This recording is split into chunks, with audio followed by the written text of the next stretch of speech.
Studios!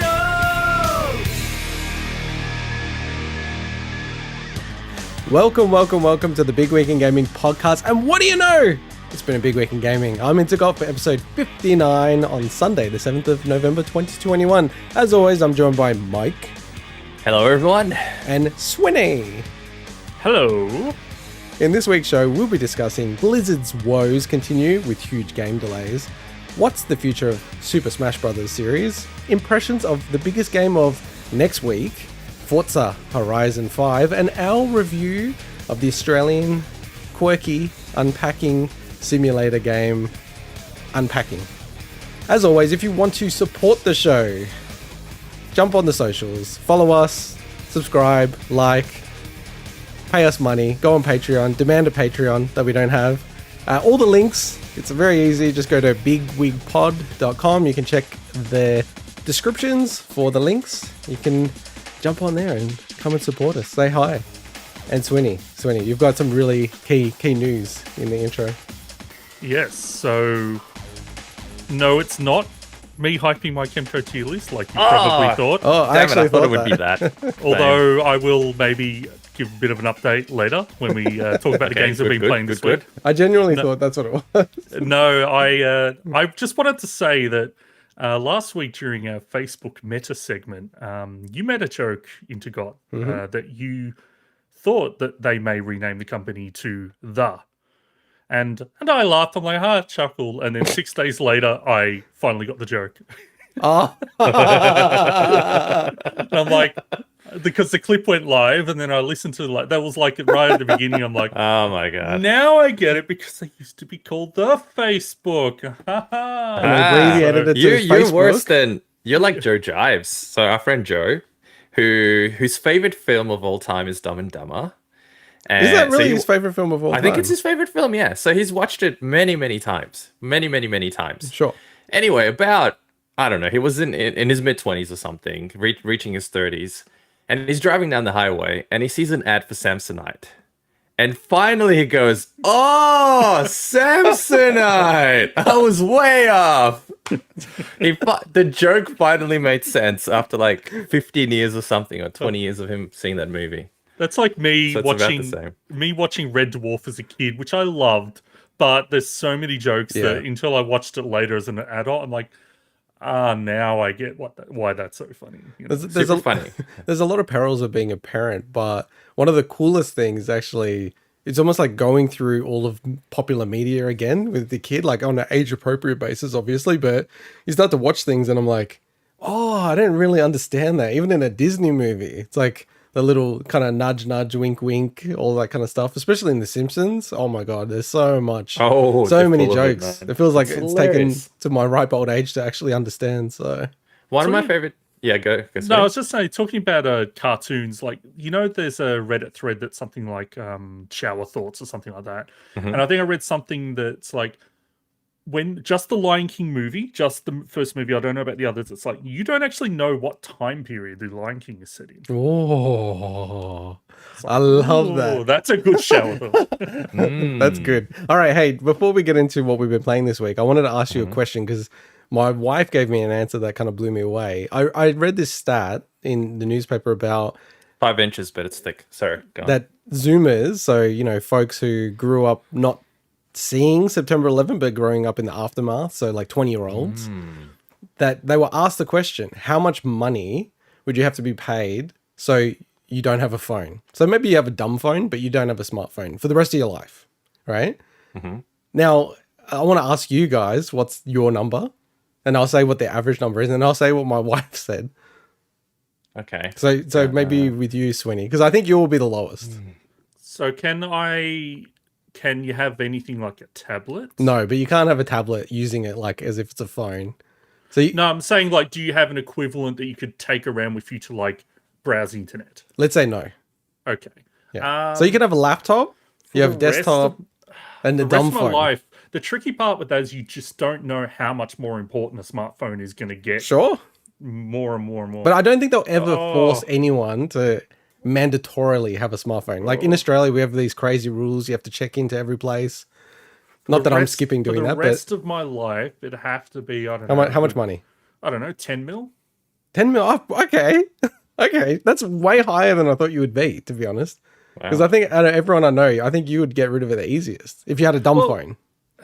Well, that's the thing. It's like it's like when I'm without my phone these days, I'm just like, man, what do I do? You know. But the reason I say 10 mil is because that's a long amount of time and a lot's going to happen in that time. You know, whereas 10 mil is like, okay, that's you could be comfortable.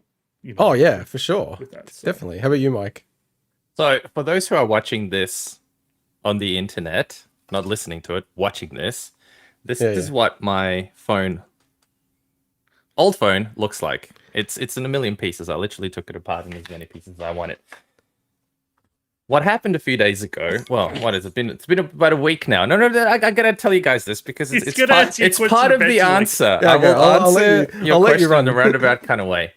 So about a week ago, the phone completely stopped working. I was working on my car installing a new Bluetooth system, took the whole console apart, and my phone, for whatever reason, when I looked down at it, the screen was half gone. Something must have leaked in it. Believe it or not, it might actually have been sweat. So I think I had it in my pocket. The screen was cracked. Sweat permeated into the actual cracks from my leg sitting next to my dick. And I kid you not, it actually destroyed the screen and went into the liquid crystals and destroyed it. Incredible. Sweat destroyed your phone. Sweat destroyed my phone. Yeah, I kid you not. So anyway, Sweat destroyed phone.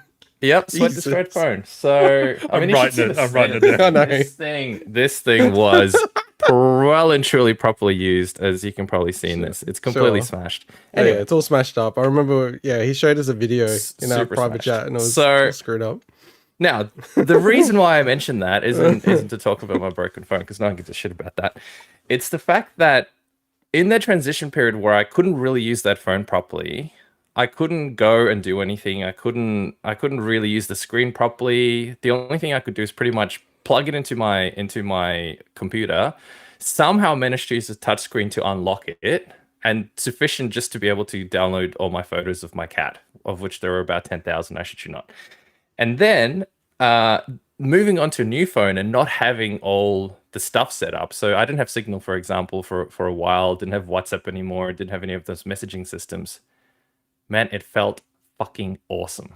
It felt so good not getting all the notifications every single bloody minute from all this shit that I just honestly... Which you don't need to set it up mostly like that, don't need. No, I know you don't, but inevitably yeah. you do. Inevitably everyone does, right? I don't need 2 donuts, but I ate 6 of them today. That's You had just the 6 way it donuts works in today. there.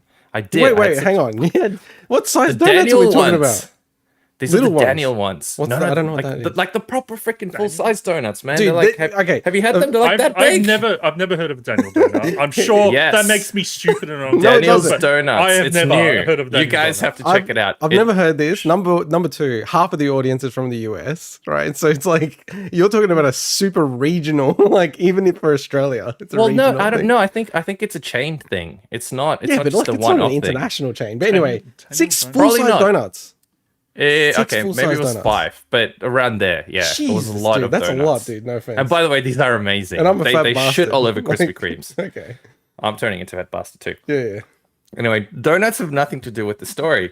So to answer your question in a super roundabout kind of way, which included donuts for some reason, I think I would do it for whatever money would be sufficient, like Swinny said, to be able to comfortably live the rest of my life and not worried that much about shit. So if you talk about having to buy a house and then having enough to then, have some spending money for quite a while, I would comfortably do it for like 2 mil, Yeah. I reckon.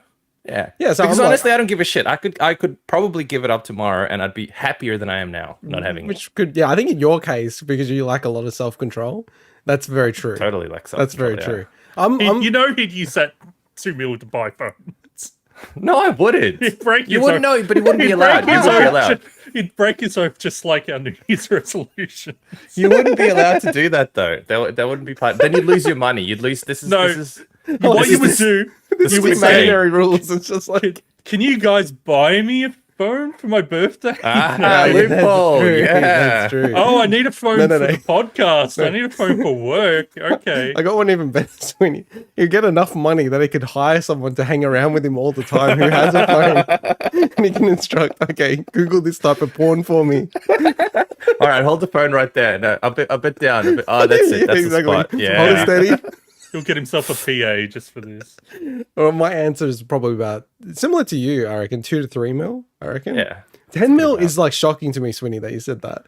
But Look, I mean, you asked us out of nowhere. It's yeah, like no, fair enough. I kind of was just thinking to myself also, you know, like it depends what you do with the money as well. Do you invest it and then suddenly, you know, like that money's worth a lot more over time as opposed to, oh, I've got 10 mil current day amount. Yeah. You know, so But it's when still going to work maybe during this time, when right? I asked my wife, Yeah, what did her you say? immediate answer was $100 million.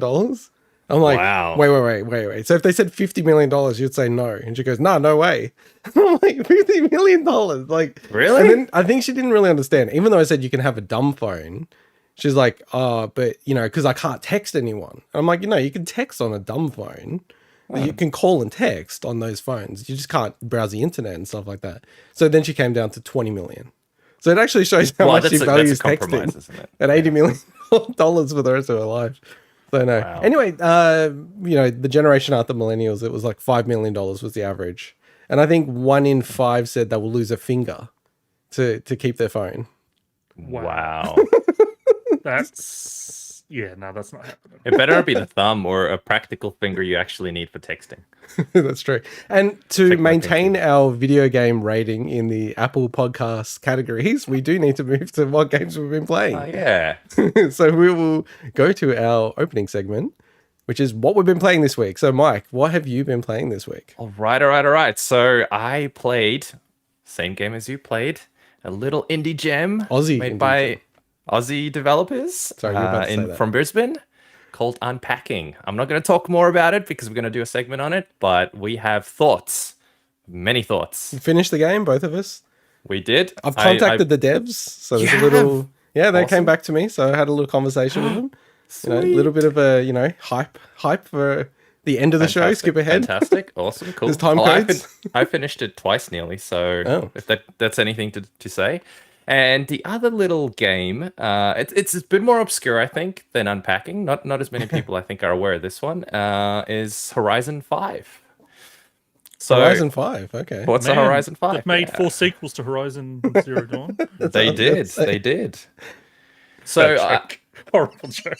I'll do a proper Bye-bye. review on it. Hopefully my review won't be as horrible as that joke. A review. You can already do a review. How many hours? I'll do a proper look. It's going to be a bit of an impression, but Yeah. I think I could probably do a full review. To be honest, I played it enough now. I played It it better quite a be lot. called. It better be impressions because that's what the segment is called. It'd be Yeah. impressions, but And we're teasing for next week that we're going to do a review of it. Oh, So that's why I'm okay. also Well, trying then to I save the will segment. reserve most of my thoughts It's a for next week. It's then. a pre-review. It's a pre-review Oh, review. like a preview. Yeah, there's like Pre- it's like there's a word for that already. Wow. What will they think of next? So that's one. Again, because and I might as well say it out now, if you get the premium upgrade or the premium edition of it, you can play it early. Otherwise, it's only coming next Which week. is- In case people are going, how the hell did you get a copy of it? Helpful for the people who are like tuning in right now, because most people Yes. will be hearing it when it's on Game Pass for free. They Like, probably will by then, yeah. It's But just pretty- in case. Just It's in pretty case. insane. I think they've had nearly 1 million people playing the game already. What? Really? Yeah, not surprised. Yeah. Well, buying the It's premium version. Huge. Yeah. This game's gonna be Huge massive. game. Yeah. Anyway, we'll save it for the hype Yep, we'll later for save the it. impression. And then the other game I played a little bit of, not a little bit, more of, was Resident Evil. Wait. Resident Evil Village. 8-inch. 8-inch. So played a bit more of this. Love the game. Absolutely love it. As I said, I think last week, I love the direction that the Resident Evil series has gone in. It's the perfect mix of retaining that Resident Evil-ness, where really it's kind of a Metroidvania kind of game. You know, you may not necessarily get certain new abilities and stuff to open doors, but there are certain things you need to do, and then you got to come back to an area, and then you can access other parts and all sorts of stuff like that. So excellent game, love it. I reckon we need on our podcast to have like a stamina bar or something, which says, you know, every time we mention Metroidvania or Dark Souls or Souls like or whatever it is, it just gets depleted a bit and doesn't renew very quickly. Right. So the next thing, which is somehow related, and again in a roundabout way, I'll explain why, is I got my hands on the Switch OLED. Do you have the box in front of you? I do not have the box in front of me, unfortunately. Oh no, wait, I do. I All right, actually do have yeah. it here. So, So a bit of context.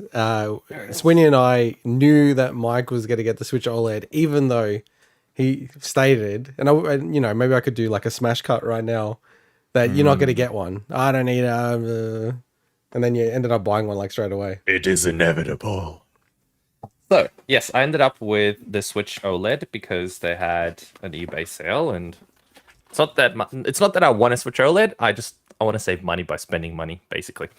So tell you what though, I love it. Love it in the sense that as someone who plays mostly handheld, it is truly a no-brainer. So if you have a current Switch and you mostly play handheld, totally worth the upgrade. Sell your existing Switch, get the OLED. It is amazing handheld. If you're obviously only playing docked, as we've talked about before, waste of money really, because it does the same thing. But handheld, amazing. Just visually, it is so beautiful. Those rich blacks are phenomenal. Love it. Love the new OLED screen.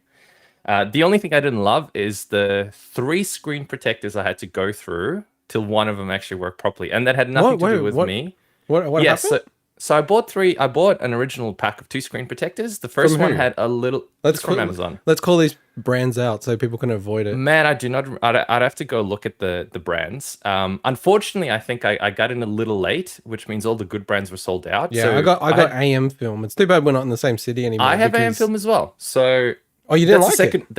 So that's the second batch I bought. So the first batch was something else, and the first one had a little bit of stuff underneath, and it was not from me. I literally pulled the film and plunked it straight down. So I doubt it was from me. And the second one actually had a bit of damage on the glass itself. Really? Yeah, but it was heard that so happens, you could sort of run around the thing, and I'm like, man, both of them were just screwed up. Did you get a So refund? then I ordered a new pack of the AM films, which I can sort of recommend. But I noticed even on that one, there's a tiny little imperfection of a scratch, and on the very side, there's two particles as well, which again, 100% I did not do. But it's sort of off the side where it's not on the actual screen itself, so I don't give a shit. So I'm leaving it as that. So yeah, I've got the AM Film. I've always bought them. I think they're pretty good. So you're saying about the screen protector, but what about the cracks? You know, you got to protect it from your sweat. You know, you don't want to end up in a million Well, I pieces know. like I probably should. I probably should be careful with that stuff. I must have some sort of alpha sweat. Alpha sweat. Animal sweat, maybe. Yeah, go on. So that's it. So yeah, love the Switch. It's good, isn't it, man? No, it's fantastic. As handheld, honestly, I mean, if you were to buy a new Switch right now, definitely get the OLED if you can. Worth the extra money. I think we always said that. Like if you're coming in fresh, it makes perfect sense. I think if you're on a launch Switch like me, you know, it makes perfect sense. I just think, yeah, for folk like Sweeney, who's already got, and you play mostly docked, Sweeney, right? Yeah, a bit of handheld, but mostly docked. Yeah, generally, it's like I don't also use my Switch enough to justify it, because also it's like the biggest thing for me would just be, okay, I need new Joy-Cons, but as you said, I generally use a docked anyways. Yeah, so it makes no difference. Yeah, but I recommend it. It's hard for me to go back. You know, I set it all Animal Crossing up for my wife. She plays so much of that game, and because of the new update, and just looking at that screen, and then like the new one and everything, I'm like, you're right. I feel like a snob in saying this, but it really it's jarring. It's weird. It's like going from 60 to 30 or something. Yeah, it is. And I don't mean to sound like a snob, but it's a nicer screen. It's interesting because when I went back to using my 3DS after using the Switch, it was like that jump as well. I know that's more drastic. Yeah. But it was that same, like, you have to really adjust. It's exactly like that. Yeah, I'm almost debating about getting a 3DS XL, because I've got the little new 3DS, like the smaller form factor size. Not that common in America, but I like it because I could get the Super Nintendo version of it, and it's just like too small. Like, and I don't know. It's so true. I went back to play Samus Returns, and I'm like, oh, can they just please release this game on the Switch? I'd buy it again from scratch. Like, I'm fine. It's just, yeah, it's a little bit frustrating. So just very quickly, by the way, yeah. speaking of Switch and games and the segue from Resident Evil to the Switch, I started playing both in parallel, which is kind of weird. The remake of Resident Evil, the original, so the one that came out in GameCube, and obviously then got ported to a million different things. That's Resident Evil 0, right? No. The original Resident game? Evil remake. Oh, Yeah, God. Zero is a separate game as well. Yeah, which I also have. So I'll probably play this and then I'll play Zero, and also Resident Evil 4 on the Switch, which is effectively really just an Xbox port. I think they haven't really taken full advantage of the console, which is a bit of a shame, but it's still a fantastic game. So Resident Evil for everyone. Yeah, I'm looking forward to playing Resident Evil 4 VR, but might be next year, honestly, the way it's tracking. So yeah, I also played Unpacking, awesome Aussie game. We'll cover it with a review later. I have also finished Luigi's Mansion 3. Very awesome game. I just wish there were like more games like this that respect your time. You know, like Uncharted and, you know, games that are like a dozen hours or so, right? Feels like so many people hate these kind of games where it's just like, oh, you know, it's too short. I didn't get enough content.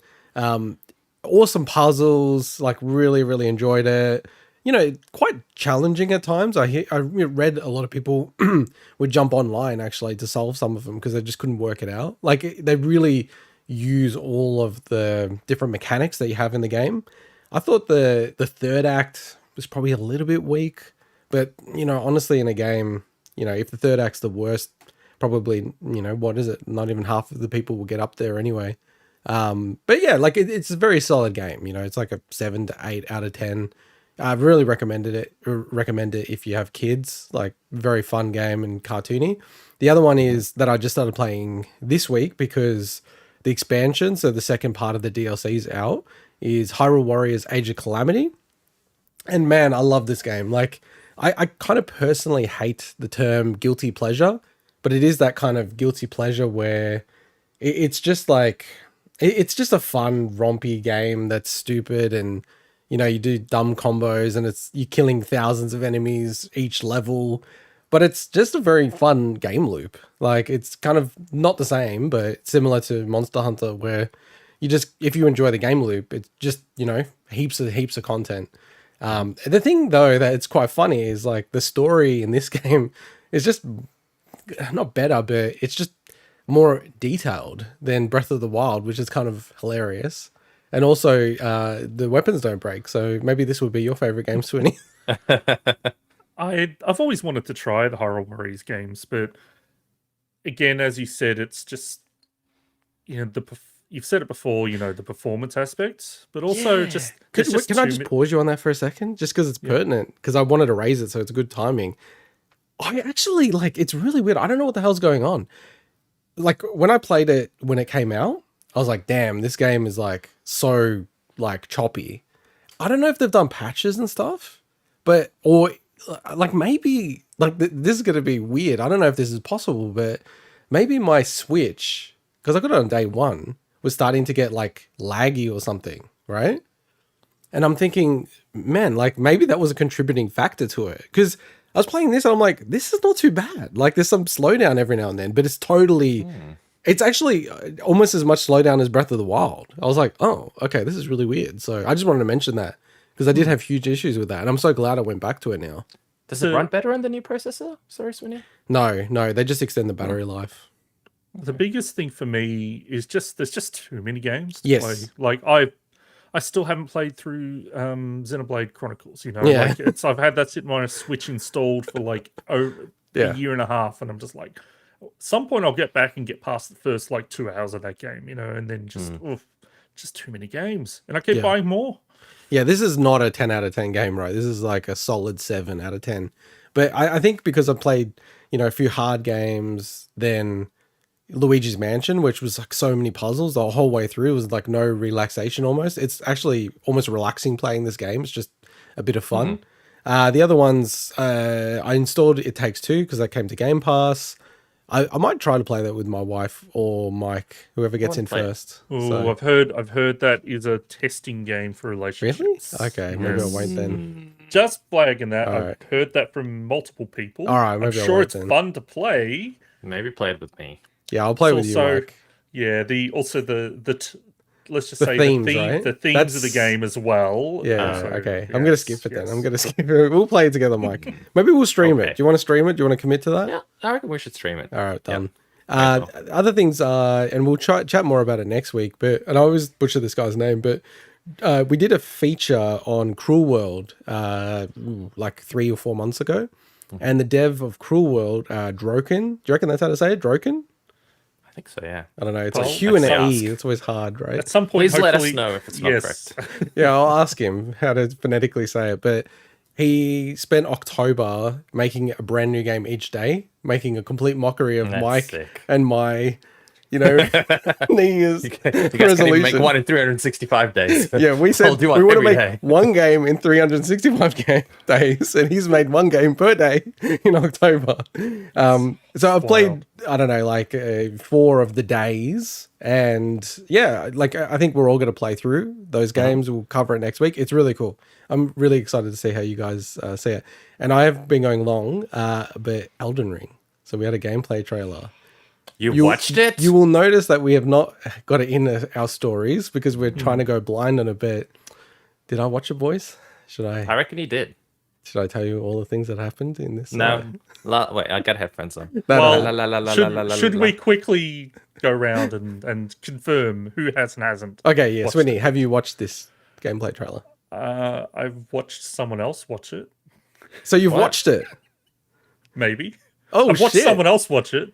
So you've watched a reaction to it, but then effectively you watched it, Yes, I did. I Mike. did. I've not watched it. Wait, have you watched it?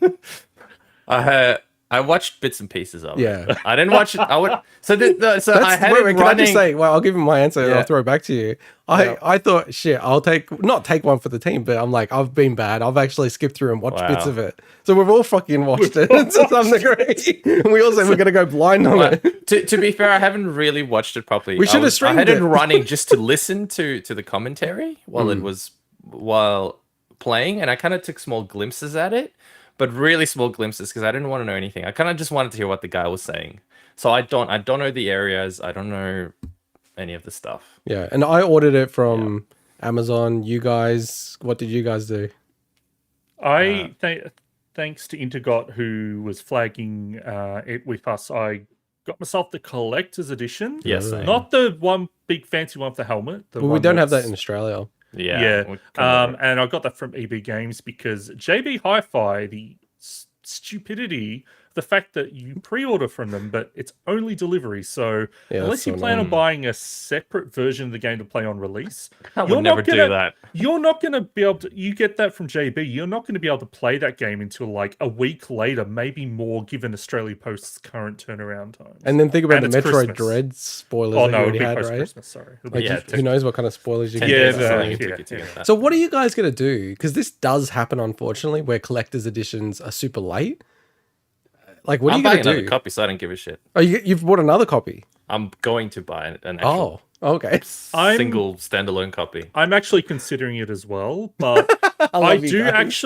I do really want to actually like there's stuff in the collector's edition that is actually really appealing. So it's not Yeah, like I just same. don't want it to sit there like sealed on my shelf. I actually want to read look at the book and stuff. So I don't know. We'll see how it go.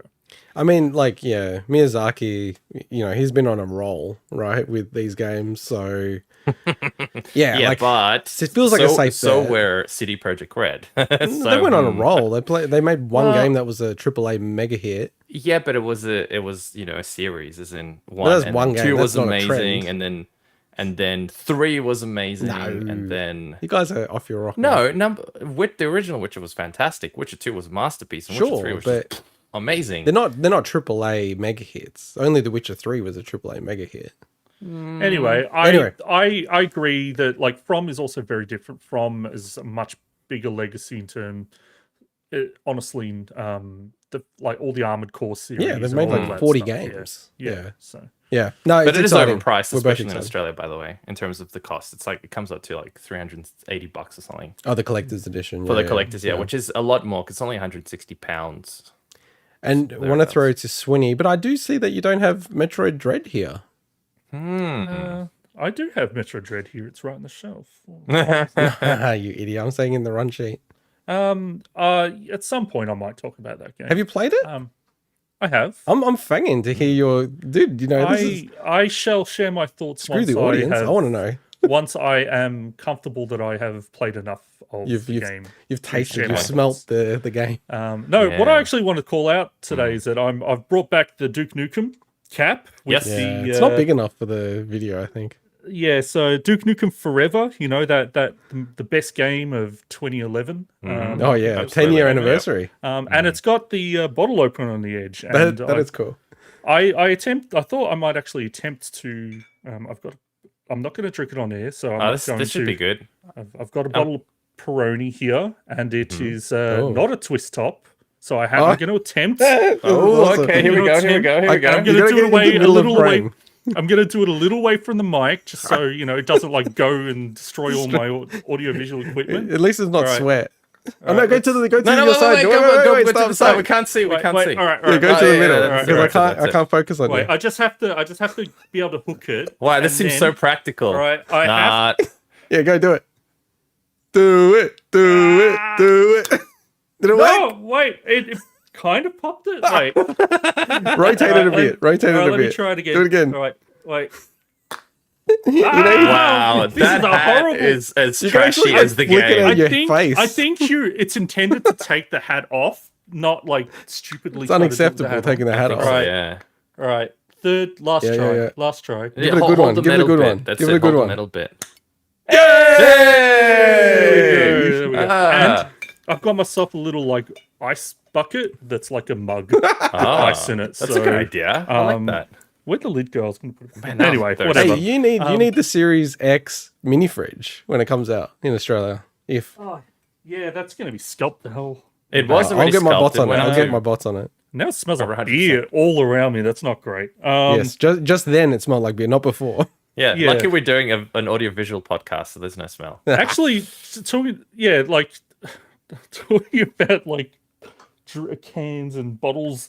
I actually had a can of energy drink shotgun itself in my shopping bag this week. So I was going to take a photo before. I've actually got it here, so you can see the bottom is like broken. Wow. I don't know how it happened, but I live in an apartment block, and I noticed as I was in the foyer, it's just like dripping everywhere in the foyer, and I'm like, oh crap! And Wow. so obviously, like, I tried to do what I could, and I went to like the building manager's office, and they weren't there. And I'm like, oh, this is so bad. It's spilled everywhere in the foyer. Yeah. I'm like, all right, I have to take my shopping up. I got frozen stuff, right? Yeah. 5 minutes later, the fire alarm goes off. The whole building comes down through the foyer, stamped through all the energy drink that I spilled on the floor, and covered my tracks. And I'm like, oh, what? That was perfect. Anyway.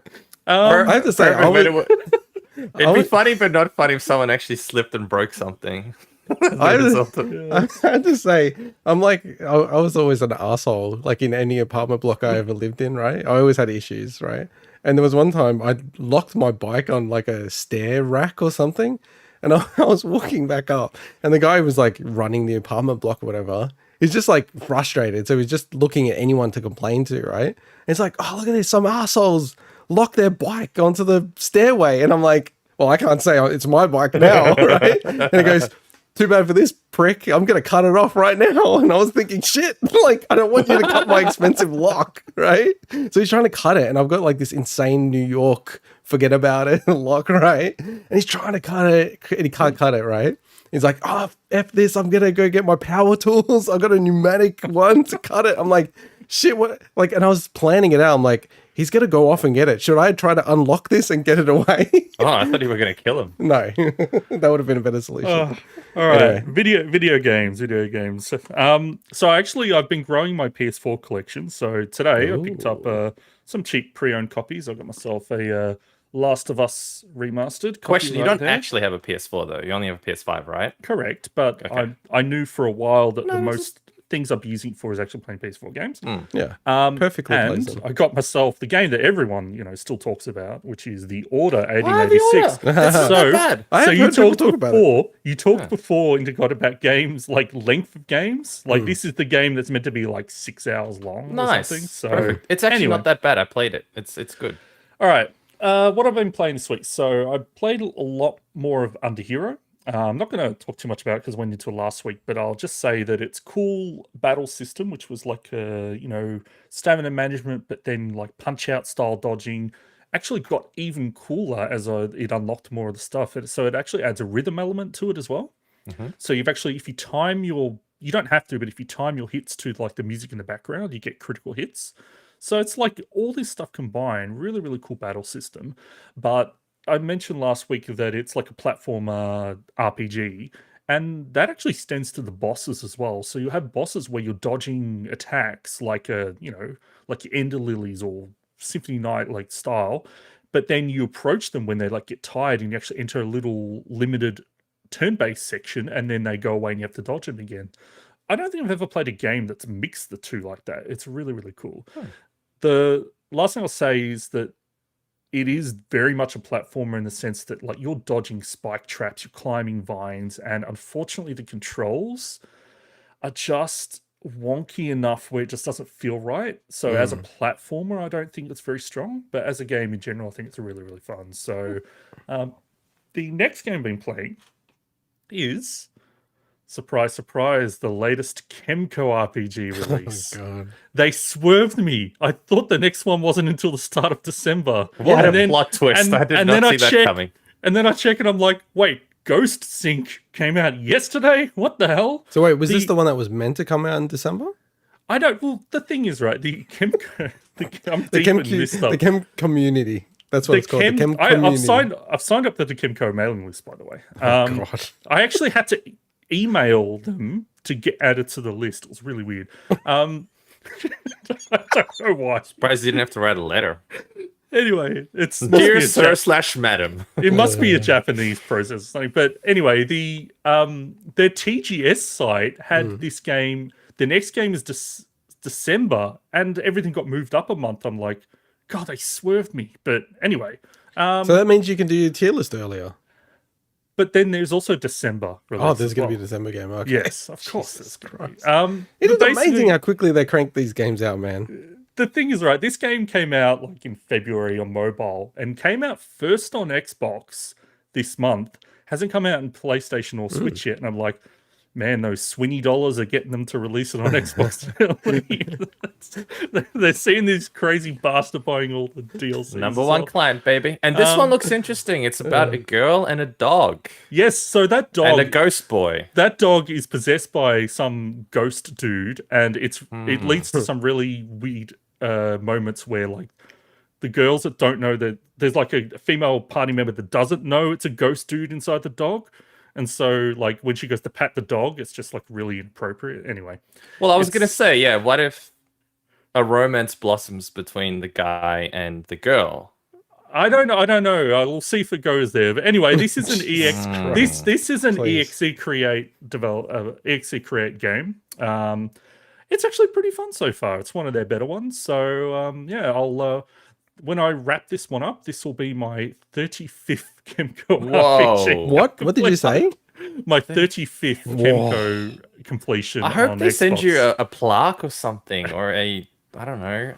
Well, the dude that's on the top of the leaderboard's already completed the game, and it came out on the 4th of November. So anyway, actually, you can beat this game in a day if you really wanted to. So anyway, now the last thing I'll mention is this thing that I'm going to show up is Yes. the Super that's Mario awesome, 64 Lego block that I own. A piece has fallen off. That I built this week, and man, I tell you what, I haven't built Lego since I was like 11 years old, like a proper Lego set myself. Like I've sat there with like nieces and nephews and mucked around, and with Lego Lego? is just so much fun, isn't it? Like, Mm-hmm. Lego doesn't have to be in the running for like the best toy ever. It's just Oh, that's a I good think question. it Best toy totally is the ever. best toy ever. Best it's toy so ever. good. Wow. Yeah. And I almost like would have reviewed this thing because this is how much I love it. But then I'm like, God, if I made a segment of like a Lego review, the enthusiasts would just be so pissed off at me because I'd be so ignorant of anything to do with Lego because I haven't like they talk about casual gamers. I'm like a casual Lego builder now. So I kind but of don't want to know all the ins and outs of it. so that's why I'm specifically actually not going to talk about what it does, even though the video kind of showing you and the B-roll. But Yeah. this is such a love letter to Mario 64 that obviously it's a great set for anyone that just loves Lego. But if you love Mario 64, this is just like there's so many moments where it just made me smile. I just absolutely love it. So it did actually also like as I said, like I haven't built Lego in so long. And I don't know, like I found myself like skipping steps and like, oh yeah, I know where that part's going to be there, and then I kept screwing myself all the time. And I'm like, oh god, I missed one little piece, and I've got to go take it all. So I think I need to refine my Lego skills a bit next time I get a set. So I don't know, maybe I'll get that the NES one. The NES Yeah. one is awesome. I've got the NES and the Lego block one on my Christmas wish list, so Yeah, we'll see. Okay. I have a feeling you'll love the Lego block one. Yeah, I think like Mario 64, sentimentally, it's right up there with Ocarina of Time. It's just like right in the sweet spot in our age profiles, you know, and they're amazing games. Like I still, like I said, like I still play Mario 64. I think we were mentioning in the Minimic later that they've updated the 64 controller to work on Super Mario 3D All Stars, the Mario 64 game. Yeah, that's the Bowser. It's in the side. Yeah, it looks really sick, man. I'm really looking forward to it. All right, well, that rounds out our big week in gaming. We'll move on to our news. So our first news story is that Blizzard has ongoing woes, and they continued this week after the announcement that both Overwatch 2 and Diablo 4 will see delays. According to the recent earning report, Overwatch 2 and Diablo 4 will arrive later than originally envisaged. Comments in the report indicate both titles are likely in 2023 or beyond, and, quote, push out the financial uplift it had expected to see next year. News follows Activision Blizzard's rough last few months after a sexual harassment lawsuit filed by the California's Department of Fair Employment and Housing, which has led to a mass firings and also key Blizzard staff giving them marching orders. This week, Blizzard co-leader Jen O'Neill stepped down after 3 months in the role. The Vicarious Visions boss and Mike Ybarra will take over duties as sole Blizzard lead effective immediately. Last week, they also announced plans that BlizzCon 2022 were paused indefinitely. Blizzard. So we haven't been speaking on the show too much, but you know, it's probably a good time to, you know, bring it all together, especially with the news this week's. Maybe I'll throw it to you, Swinny, and then to you, Mike, just given I know you're a huge Diablo fan. I want to gauge your interest in Diablo 4, but Swinny, like, the question I have for you is the golden age of Blizzard over? Well, they're definitely on. It's such a downfall at the moment. Yeah. Now, it's obviously there's elements where it's, you know, likely of their own making, and a lot of it's also just look, game development is hard, right? And we know that they probably announced stuff earlier than they probably should have in regards to some of this stuff. But something like Overwatch 2, like that's already such a weird game in regards to how they're positioning it. It's kind of almost like an Overwatch 1.5 in the sense that it'll be you'll be able to play, you know, like Overwatch 1 players will be able to play with Overwatch 2 players and stuff. And you just like, at this point, it's already a hard sell for a lot of people. And the fact that if this game doesn't release next year, you know, I think they're going to have to do some serious work to win people over for this one. You mean 2023? Yeah. Yeah. So, Because next year, 2022, right? They've already said it's not going to come out then. Well, so that's the thing. So they've said that it's delayed. It's just the fact that obviously reading between the lines around that thing that you said about their financial uplift. But there's no official confirmation on the exact timing of when these games are due for release now. So. I think the thing though with gaming, especially like in recent time with the pandemic, games have almost keep getting pushed back. And I think even prior to the pandemic, I can't even think of a game that's been brought forward where they've said this is going to come out in Christmas. Oh, you know what? It's already ready, so we're going to release it like 3 or 4 months early. It's kind of unheard of, right? So Yeah, and you had Jeff Kaplan leave like 5 months or 4 months ago or something, and even then there were a lot of red flags, about Blizzard in general, especially around everything to do with on the back of World of Warcraft. Warcraft 3 remastered, and all the issues went there, and then Vicarious Visions got merged into them, and everyone's like, "Why they were just on a roll?" So it's like it just seems like things are such a mess, and yeah, it's such a shame because this is one of the like golden gooses of studios, for the last 20 to 30 years. So. yeah, I mean, Overwatch had won Game of the Year 2016, I want to say. Put that in that context, and then from where it is now, I mean, no hype at all for Overwatch 2.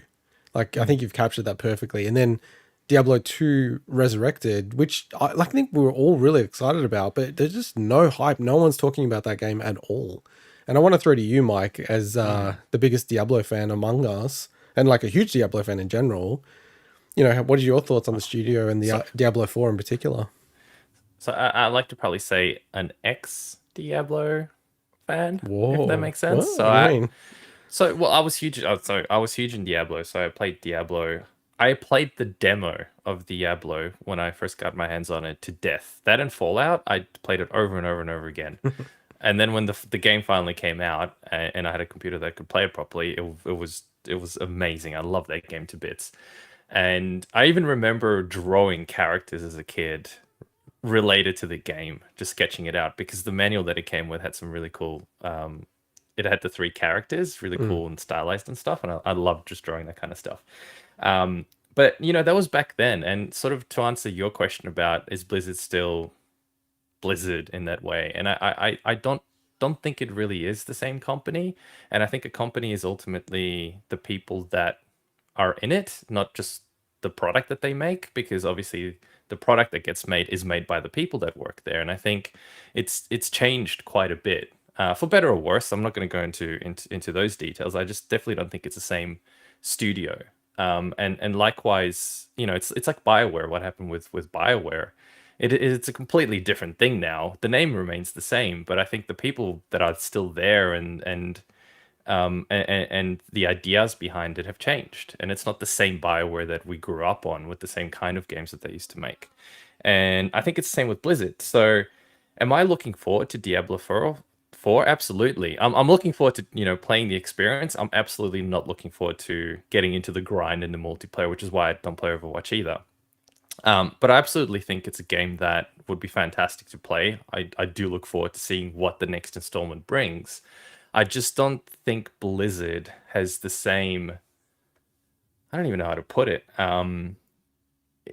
They've tarnished their name too much in some ways recently, that I don't think it has the same pull and the same hype of a company that they used to have, where I'm not saying they could do no wrong, but you knew that their next game would probably be fantastic. It doesn't really exist anymore, and I think it's the same issue as BioWare, same as a bunch of those other companies. They just don't have that anymore. Because is this correct in saying this, Winnie? Overwatch would have been their last AAA release. That's 2016. Like they've had, Diablo 2 Resurrected. They've had heaps of updates with World of Warcraft. They've really upset the community. But I'm just thinking, like, out of the AAA, I'm talking about Diablo 3 level, Overwatch, these kind of games. I think that's the last one that they've actually released. I think so, because, like, as you said, like, tentpole releases, Warcraft 3 Remastered wouldn't fit that bill. I think so. Yeah, it seems like it was Overwatch. Obviously, they've been hard at work on a lot of stuff, and we know that Diablo 4 has been development for a while. But yeah, no, I believe so. I'm just checking. But yeah, I mean, just like I guess where I'm getting at is it's interesting that game was so well received. So many people still love Overwatch. Game of the Year in that year, which is probably a bit crazy to be honest. That's Game of the Year, but like they haven't even had an opportunity. But I think we're all totally in agreement, and I totally agree with your point, Mike. so I'm not going to rehash it. The whole BioWare analogy is perfect.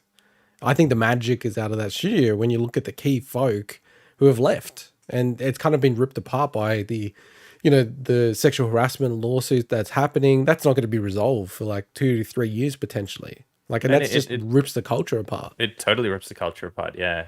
I'm just looking at it now. So so Overwatch was mid 2016, and it's pretty much up until it's pretty much Overwatch 2 and Diablo 4. What's the next big releases now? In saying that, I know Hearthstone is a big game, but in terms of, I guess, things that are kind of along the lines of like Overwatch and Diablo 3 was 2012 before that. Yeah. So it's not like there's definitely a lot of gaps in the timeline, but when you think about it, if Overwatch 2 and Diablo 4 are 2023 games, then that's a gap of like 7 years. That's crazy. That's a massive gap. That's crazy. But you know what else I think it maybe comes down to? I keep thinking of this idea. Oh, actually, it reminded me of when Aaron Schwartz merged with the other two guys that started off Reddit. Oh, yeah. And he hated. I remember when I was reading the book. Gosh, I forget the name of the book. I have a copy. It's quite good. That he hated, even on his first day. Apparently, he just hated working in that corporate environment. It was supposed to sort of be the same, but it wasn't. It became a bit of a corporate environment. And I remember on his first day, I think, if I remember correctly, he actually went and cried in the toilet. He just couldn't deal with that change of how it was. And I think there is an element potentially that game studios have become quite corporate, and I wonder if when Activision took Blizzard over, there was an element of that change in the way things worked internally and the way you developed games. Because Blizzard, was one of those companies where, kind of like BioWare, would originally started as a small studio where it was almost like building games in a garage. I think it was a completely different feel and a completely different interest in you building the games, whereas it's now become a giant juggernaut run by Activision, who really are all about profit and appeasing shareholders at the end of the day, that I think it's lost its, I don't know, it's not its charm. I don't even know what you'd call it. It's lost something that it used to have when it was more real. I definitely think the influence of Activision has a massive impact on Blizzard over the years. They did operate quite independently, but something tells me that if the sentiment, the general industry sentiment, and I guess community sentiment around Blizzard doesn't improve in the next like 2 to 3 years, it wouldn't surprise me if it basically just becomes Activision. They become Activision properties, just because if the Blizzard name just falls further and further and further, at what point does that become more a detriment than a benefit? Not saying that will happen. I'm just saying, like, I think that things have to improve. Otherwise, who knows? Yeah, interesting point. All right, well, I think we honestly have to wait until the lawsuit's settled or like whatever's earlier, or one of these major games comes out, and see how it's received, really. Cool. Let's get on to the next segment. The future of Smash Brothers. In a recent interview with Famitsu, Smash Brothers director Masahiro Sakurai-san, that's not what you meant to say, spoke about the future of the series and if it could continue without him. And anyone who's watching the YouTube clip, as soon as we start talking about Smash Brothers, Mike just goes, "See ya." Whoop! He's out there. He's out there. So the Famitsu issue marks the end of Sakurai's bi-monthly column in the magazine after 20 straight years. He spoke about the next Smash Brothers and if he'd be involved. So here's a couple of quotes that we want to reel off. I'm not thinking about a sequel, and obviously these are all translated, I should say. And then I think I've lost Swinny as well. However, I can't say with certainty that this will be the end of Smash. Interesting. I need to think about whether I must release a Smash game or not, even if I have to do something that would disappoint users. And another quote, I currently don't see a path where Smash can be produced without myself. Honestly, we did actually try leaving it to someone else, but it didn't go well. Another quote, if the series were to continue, I have to talk with Nintendo and have a debate on whether it will succeed or not.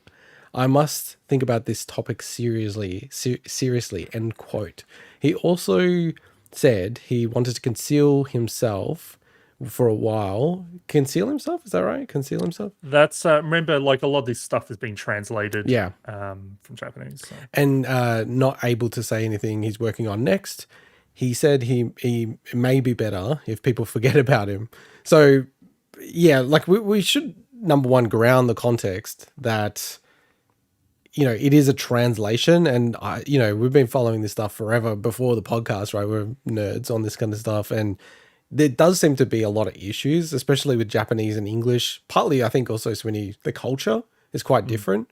And just like how people refer to themselves, it's like a specific tone. It's like you can never really big note yourself in Japanese. But like, so it's interesting. Even some of the things he says, I'm like, that doesn't sound Japanese, like what he's saying. Like, especially the bit where he goes, you know, I can't see the game going ahead without me. And it's like, I wonder if he said it like that, or if he actually said it in a different way that's been translated in a bit of a funny way. But, you know, Swinny, like handing over to you, like, what do you think about this interview? What were some of the biggest things that stood out to you? So, look, none of this is surprising to hear. Although I don't think we had known that they'd attempted to hand it over to someone before. That was juicy, yeah. Yeah, like if that's been said before, then I'm happy to be corrected. But it is very much Sakurai in terms of, look, especially that last thing about, you know, like he may be better if people forget about him. Like he's not.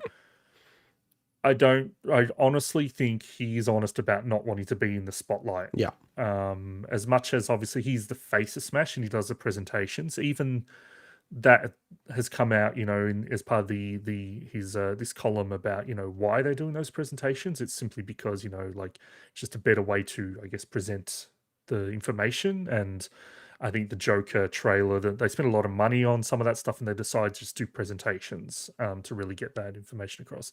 But in terms of, I guess, yeah, like the whole thing about I have to talk with Nintendo and have a debate on whether it will succeed or not, and it's like, what does that really mean? Like, succeed financially, succeed in terms of people being happy? It's such a kind of like an ambiguous sentence. Well, can I jump in on that? Because I think to me, out of all of these things, that was the most interesting to me. I mean, we should ground the context that, you know, Sakurai has been doing Smash since 99 was the original Smash on the 64. Is that right? Ballpark? Ballpark, let's say 98, 99. Ballpark. And so he's shepherded the series since then. And almost after every single one, so starting from Melee, so the second one, he's always said in written articles, interviews, after he's finished, this is the last one I'm going to do. He's literally said that each time, right? Including Smash 4. He's like, oh, this is the last one I would do. And he went straight into making Smash Ultimate. So when he's talking about, you know, someone else do it, should I do it? I don't want to do it. I feel like it's his life's work. So he probably does want to do it, or he feels obligated to. But that's the part that he talks about the success or not is super interesting to me. And, you know, I said it a few weeks ago or even last week, Swinny, that, you know, it'd be cool in the off season when there's not much gaming news to just like spend like half an hour really trying to go what can you do? How can you make a Smash follow up when you've gone and done all these negotiations with people to bring characters back in the game that I think is like, honestly, I think it's a 1% chance they could make a Smash game that has all of these current characters and then more characters.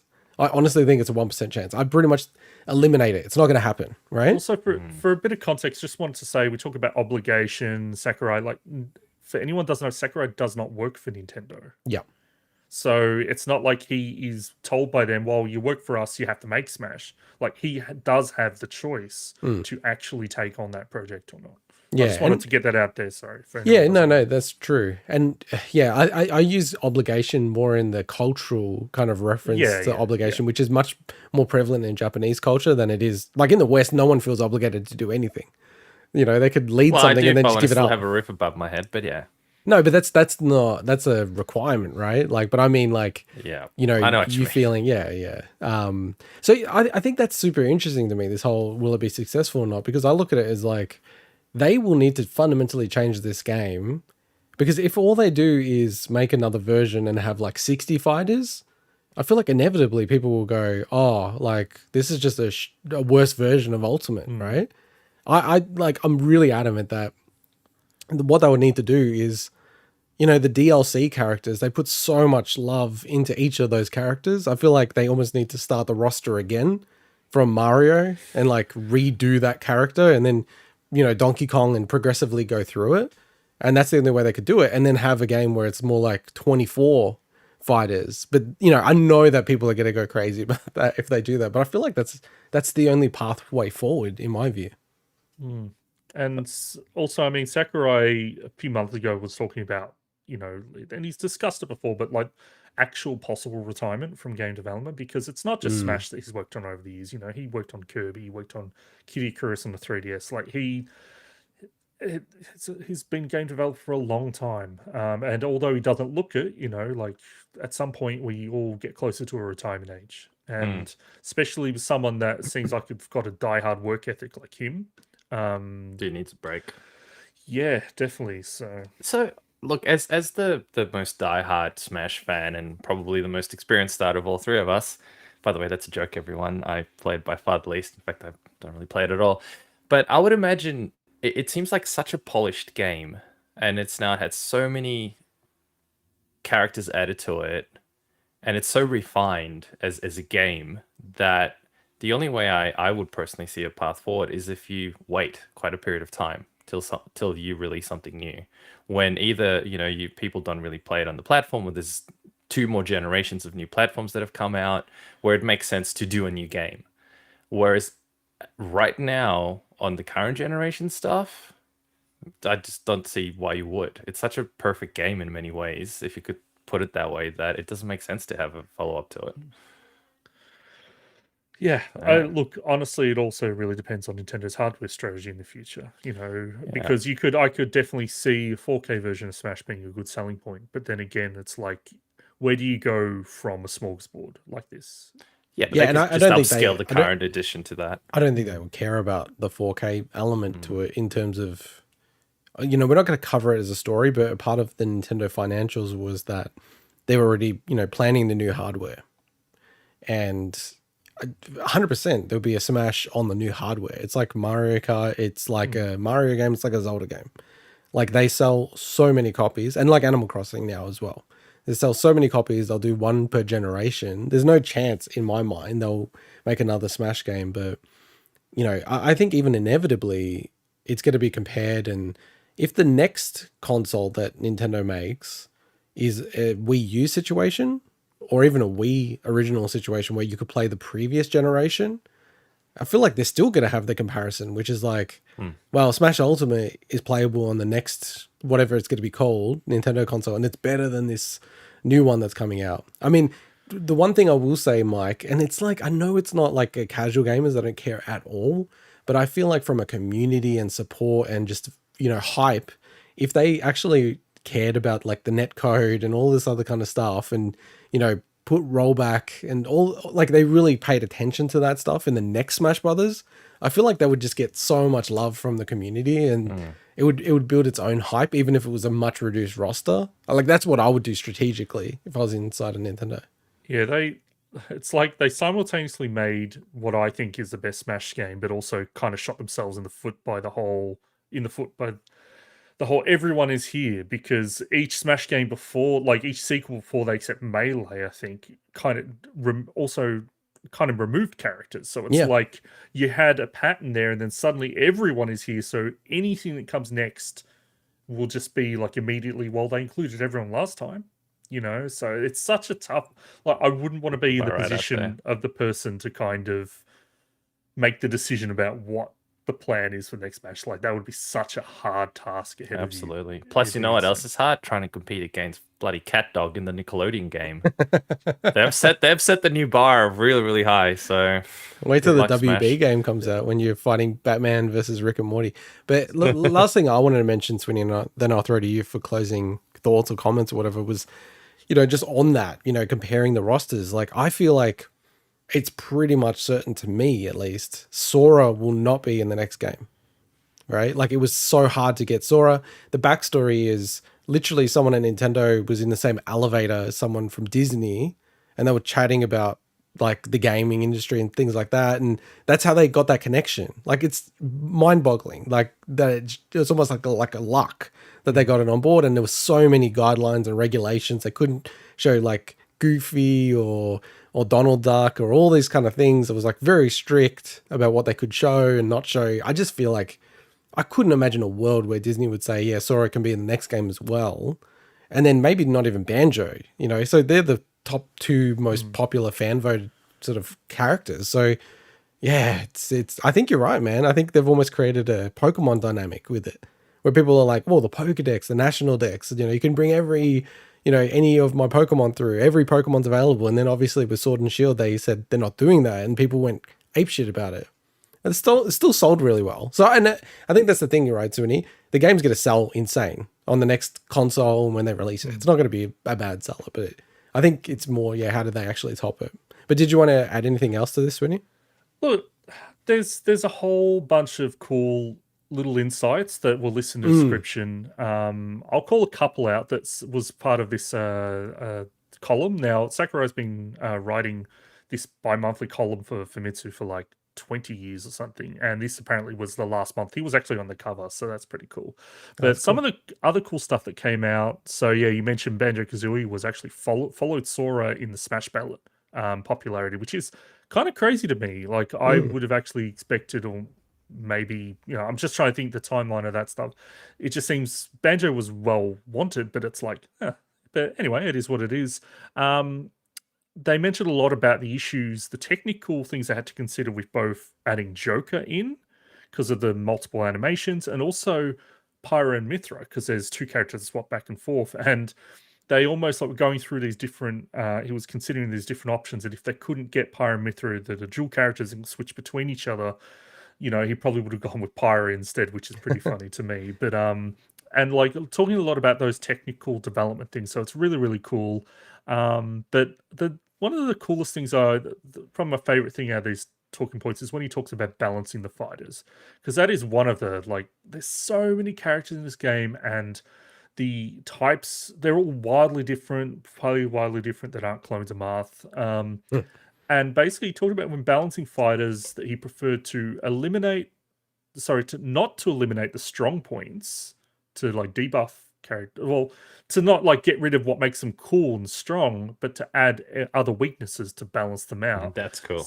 So, and I think that is just a really, really cool thing to hear, because that's stuff you just didn't hear about, you know, in the past. And it's great that he felt comfortable to actually talk a bit more about that now. So I'll list the rest of them in the description, which there's a lot of cool stuff. So, which on that, it's actually like what true FGC people always say, like buff the character, don't nerf them, you know? Yeah. So, and it's funny he said that. I'm not sure if he did that every time. Like he totally nerfed Pichu because that character was ridiculous in the version 1.0, but yeah, no, really looking forward. Obviously we'll jump on the next Smash Brothers when it comes out, but we're playing Ultimate and mastering every character right now, so we'll be there for 100 years. All right, we'll go to our final news segment, and a bit of a random one, boys, but a trailer has dropped, a very popular trailer, but it's that 8-bit Christmas. So this trailer dropped out of nowhere about an upcoming holiday comedy called 8-Bit Christmas, a story about an 80s kid quest to score an NES for Christmas. So the plot focuses on a 10-year-old boy who wants to get a NES for Christmas. It was sort of like 1988-ish, late 80s, starring Neil Patrick Harris, who plays the boy, all grown up, telling the story to his daughter. So it's coming out via HBO Max on the 24th of November. Directed by Michael Dowse and written by Kevin Jakubowski. Kind of like destroyed that name. Yeah, I'm probably going to offend someone. That kind of sounds like a Star Wars name to me, but I know it's Polish name, so yeah, I know it's Polish. I know that the W is a V, but I'm not sure about the first bit. I think it's Jakubowski. Anyway, I don't know why, man. Like this movie is going to be terrible, but I'm kind of pumped about this movie. It looks alright. It looks like the direction looks pretty good. Some of the humor looked pretty good. I just saw the trailer and I'm like, wait a second. Like, it's an actual NES. There's something about that I'm thinking, Well, like Nintendo has approved this. This is kind of weird. This is a change in Nintendo's stance on these kind of things. It's funny to me because then you look at like they've got an example of video game and like in the trailer someone drops kicks the CRT TV or something, and it's definitely a game that is well above the technical limitations of the NES. It's like some Street Fighter style game. Oh, was and it? I'm like, yeah, and I'm like, man, this game, I just once I want a movie to actually like do 2 seconds of research into that stuff. It's so easy, so easy to make a fake game look like an NES game. Anyway, this trailer, honestly, comedy movies obviously, like they often try to put like the funniest moments in the trailers.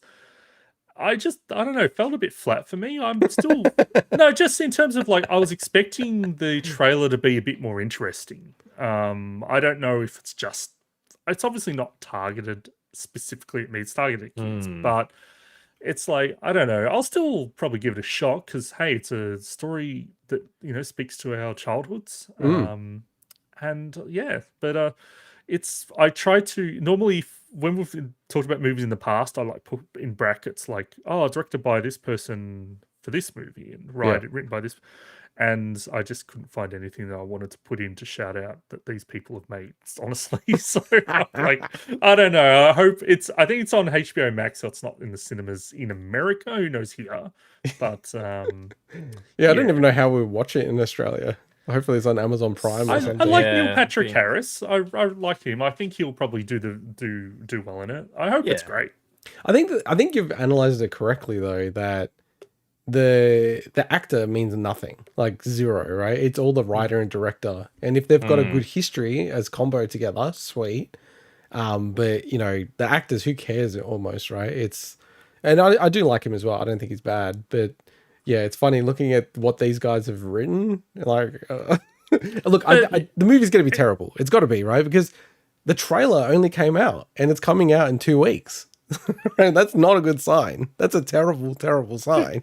It's going straight to streaming. I mean, this is like one of those things where you go into Target or something and you see a movie and you're like, whoa, I never even heard of this movie. And it's because it's terrible.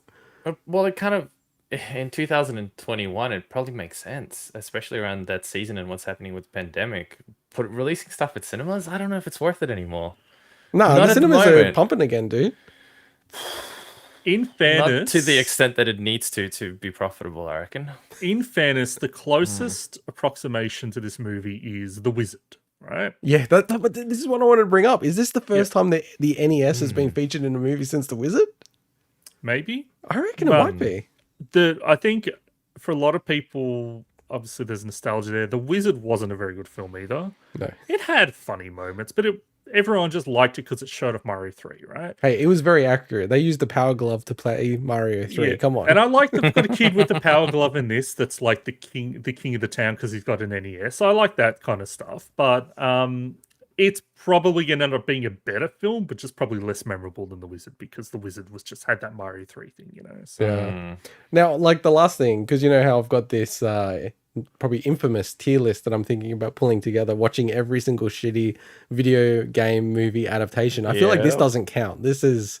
No. No. This is almost like a bonus. Like you put in The Wizard and you put in this now, I think. Yeah. It's a bonus. It doesn't count. The issue I have with a lot of these films, and I don't want to... God, I hope this doesn't sound like I'm a movie snob or something, because I'm not. But, for example, I read a while ago, I read a book called Save the Cat, which is all about screenwriting. And...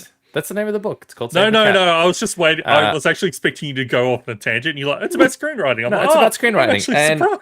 And even before that, it's just this kind of reaffirms it. You understand the formula, and you understand the formula that a hell of a lot of films use, to the extent that you're watching the film and you start to predict exactly when a particular thing's going to happen. You know when the low point is. You know when the high point is. You know how it's going to conclude. And it almost makes it, I wouldn't say pointless watching it, but the journey becomes almost irrelevant because you know exactly where it's going. So what makes it then watchable is the content and the writing of the bits in between. And I think the problem is a hell of a lot of films have really shit bits in between that are not funny. or they're really badly written. So it ends up having nothing. There's no suspense. There's nothing in it at the end. And I hope it's not the case with this one, but I feel like it's just going to be super formulaic with a bunch of gags that will probably fall flat. But we'll see. I look forward to your art house analysis of Sure. 8-Bit Christmas when it comes I'll out. review it like that. Hey, I'm not a movie snob. The formula is just so bloody apparent in so many films. It's ridiculous. Mike, if you're up for it, we can sync it up so we could stream it. So obviously You want to watch it at the same. we can't show the images and stuff like that, but we can stream our reaction to watching it. Okay. Would you be up for that? Yeah. It's going to get the views, that one. Yeah. What are we gonna show? No, just like I don't know. Two idiots talking. We'll figure out what we can show. I mean, but channels do that. I'm just thinking, Yeah. like, anyway. I just don't know what it would show. Yeah. No. we can show something. Something Or else. just blur the hell out of it. Videos of So- my cat. No, I could just blur it all out. So Blur anyway, it, yeah. Inverse the pixels. well, that's the news this week. And wrapping up the news, we'll be bringing up our very special segment, which is called the Minute Mike. It's where Mike will cover all the other news of the week in 1 minute. The conditions are that we can only include up to 100, at most, 180 words. Swinny, can I confirm? 180 words on the dot once again. I don't know how you do it. And just so people understand, Called Microsoft the word counts. That's what it's... Word. just so people know, the average speaking speed is about, I don't know, 110, 120 at most. So 180 is a fair clip. As we normally do, I will bring up the counter once Mike starts. So it's over to you, Mike, to start when you feel like you're comfortable to start. All right. So, kicking off with the Nintendo News Roundup, they will apparently improve and expand their Switch Online service. Switch is on track to becoming the best-selling Nintendo console ever, but they will make 20% fewer of them this financial year due to chip shortages. Oh my god, that's a mouthful. They will spend $880 million US dollars to expand the internal game development, and $400 million USD to grow non-gaming entertainment ventures. Mario Kart 8 Deluxe has become the best-selling game in the series. Mario 3D All-Stars has been patched to support the new Switch N64 controller, and a stand-alone Seth Rogen Donkey Kong movie is reportedly in development. Seth Rogen, oh my god. Another news, Take-Two has cancelled Marco Studio Hangar 13's unannounced project. Niantic is shutting down Harry Potter Wizards Unite AR game. Square Enix has removed paid boosters from Marvel's Adventures after massive outcry. The PS5 has been updated to fix systems being bricked when CMOS battery dies. A new range of Luigi's Mansions Lego sets have been announced. And finally, a US man faces charges for using a COVID loan to buy a rare Pokemon card. You don't need to use the full minute, but well done. Oh, well done. Well done. I know you didn't screw it up so many times. Oh my god. I know you didn't say it, but it made me laugh when you said Niantic, and I'm like thinking like Nyancat, or whatever. Like Niantic. Which have it flying across the screen. I know this would be a shitload of effort, Swinny, but it would be really funny if you did like tongue twisters in one episode. Where you just tried to make it so. God. I mean, I've done that. I've done alliteration once that was kind of like meant to be like that, and I've thrown in a couple of French names here and there. But Seth Rogen, I don't think that's a French name. No. Seth Rogen? What did you say? What did you say his name was? What the hell did I call him? Rogen. Rogen. Rogaine. Rogen. Oh, that's awesome. That's awesome. Well done, Mike. All right, let's get into the special features. So this week, Mike and I played through Unpacking. So we had our hands full this week as we delved into the chill unpacking simulator, Unpacking. So this dropped on Xbox Game Pass. So I played it on PC. Where did you play it, Mike? Xbox Game Pass as well, but it is available on PC as well. And I do believe it's also out on Switch. Yep. Yeah, And and I think it's on other things as well. Like I didn't on other really things, but look, realize it's you were going to mainly say Xbox. that. I don't think it's on PlayStation as far as I'm aware. Oh, it's not. It's in our run sheet. Yeah, Oh, yeah, there we go. it is in our run sheet. No, There it is. so you played on PC, Series X? but I played. So I played it on both. No, I actually played it on Xbox One, and I played it on PC as well. I played it on both because I wanted to see what it's like with the mouse. So I played it through the whole thing with the mouse, and then I wanted to see what it's like with a controller to see if I've missed anything through the game. So I played it with the game being synced between the two, of course. But I started a new game on Xbox, so I played it on both. Well, I'm confused now. I thought you had a Series X. I do, but I have an Xbox One X in my bedroom where I played it. So Indigo, when we're not, we'll get to Forza in a moment. But that's why I'm like clarifying, Mike. Did you play Forza on Series X? That one I played on Series X. No, yes. but that's why I asked, because I knew he had both set up. No, I played this on. I mean, look, this isn't a game that needs the full power of the Series X. To be honest, I think it ran perfectly fine. Even on any PC that you throw at it, probably. But yeah, it is across multiple platforms. I am actually, to be honest, extremely tempted, and I think I will buy it on Switch and pay full price. I'm not going to wait till it goes on special, purely because, and I think it's really important to note this, it's by an Australian developer called Witchbeam, based in Brisbane. So I think it's worth, paying these guys out to keep making cool stuff like this, basically. Pay them out. I feel bad that I played it for free. That's how good the game is to me. I really enjoyed it, and we'll talk about it in more detail, but I feel like now I need to go out and actually give them some of my hard-earned cash properly. Well, not through that's some very Xbox nice of Live you, thing. Mike. I think Microsoft's done a good trick on the whole world when people call Game Pass free. Right? Well, it's they not, okay, will it's get not, paid for that, so they will it's get not money. free. Yeah, Yeah. they will get money, but I mean, Game Pass $50 per year, basically the way I got it. So I feel like these guys deserve more money. Totally agree. So they can And keep making cool games. we're huge supporters of the Aussie gaming industry, and it's very exciting to see that this game, when it released on Steam, it went to number 3 on the Steam chart, like best selling. That is incredible when you think about how many people buy games on Steam. So, a huge success, maybe like of the order of something even like an Untitled Goose Game, which is pretty incredible when you think about Australian dev recently. And it's probably exactly what you want to do, right? Not try to aim for a AAA type game, find a niche that you can really execute perfectly. And, just jumping into the review, like I thought this game, for what it's trying to do, is perfect. Like, it doesn't overstay its welcome. It's Sorry, you can make the dude dab. I just noticed that in the trailer. Anyway, sorry. you just Swinny's watching the B-roll because you haven't played this at all, right, Swinny? Yes, I have. I've played this. Oh, okay. Have you finished it? I was just letting you assume that I hadn't played it and just roll with it. I was gonna ask after the mic went through. Have you finished it, Swinny? No. Well, I'll talk a bit about it when you finish. So. Yeah. Sorry, I cut you off badly in that. Sorry. That's all right. Yeah, I really, really enjoyed it. I think it's very zen. It's just very chilled, and it's just one of those games where it's very accessible, right? I even had my son, who's 4. He was playing it like he was literally like clicking the box, dragging it to stuff. Like you could actually like cognitively recognize, okay, this has to go there and that has to go there. I was like, this is so cool. Does he keep his own room clean? Yeah, no, he's pretty good with that stuff. Okay, I was going to say, because you could like almost like use this to train your kids to like put stuff away. And it's very like OCD inducing. So I'll throw to Mike first, and then we'll go round out with Swinny on the OCD element of it. Mike, the OCD element, by the way, for those that are watching, I've got Spludge, my cat here. He decided to open the door and come into my room, so a very slight distraction. I think, I don't want to be one of those people that self-diagnoses, but I have a feeling I do have OCD. I do like my things in a neat, orderly fashion. And this game is perfect for people that do have OCD, that need to put everything right, put them in the right order, etc. The interesting thing, though, is I was doing that at the start. I was putting things neatly. I was making sure the underwear is actually, because you can rotate objects. I was making sure the underwear is rotated the correct way. So all of the underwear is in exactly the right way, and there's some sort of a color gradient happening, that kind of jazz.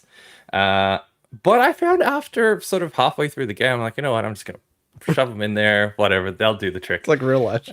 Just like real life, exactly. Yeah, that's exactly what happens in real life. I have my underwear perfectly neat and my t-shirts just folded in this awesome Japanese way of doing it. You like do it in 2 seconds, and But that only works after a on while, a G-string though. well, I do have a few of those, so yes. Anyway, so it's definitely fantastic. The cat goes right. It's definitely fantastic from an OCD perspective. Yeah. Well, I don't know if that's true. I feel like it's like an alcoholic, and this game really encourages drinking. No, but it's fantastic for an alcoholic. No, it's just it's kind of like that actually, but I think in a good way. It's therapeutic. I found it, as you said, it's very zen-like. It's very therapeutic. The music is quite cool. It's 8-bitty sort of Mm. music. Well, I think it was probably more like 16-bit kind of music, but um and perfect for the feel of it, especially because you start off in the 90s and you sort of progress through the eras. And that music just also helps with the chillness of the game. And you're just sitting there opening a box, putting something there, opening a box, putting something up there. And the gameplay loop just feels really, really good. I don't know. Do you want to?